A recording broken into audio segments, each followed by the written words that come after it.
Hello everybody, a blessed Sunday! About to go to church na. Maaga tayong gumising para mag-prepare ng ating Pinoy party package. Special pasilip muna ng ating mga niluto today.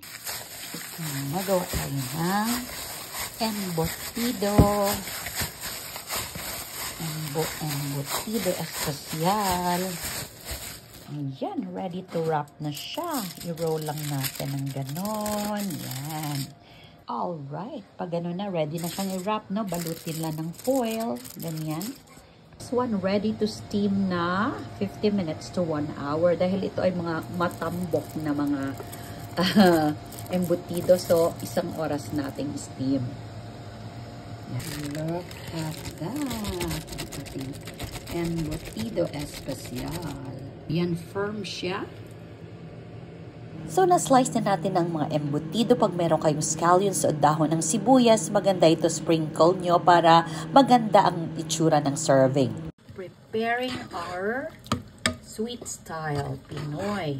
Sweet style spaghetti. Masarap talaga ang spaghetti pag meron kang may ninanamnam kang meat na, diba? Okay, at meron tayo dyang pulang hotdog. Gawin natin manamis-namis kasi Pinoy sweet style spaghetti siya. Parang JB ang request ng ating nagpaluto sa atin.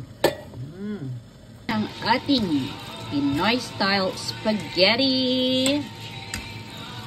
Sending to you our party package Pinoy style. Meron tayong sweet style Pinoy spaghetti, of course, embutido, and biko for dessert. Siguro mga 6 to 8 persons ito. Depende kung gaano sila kadaming kumain, o diba?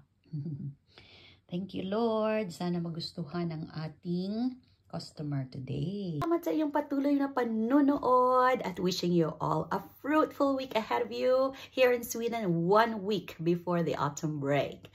Okay, everybody, ingat lagi. God bless.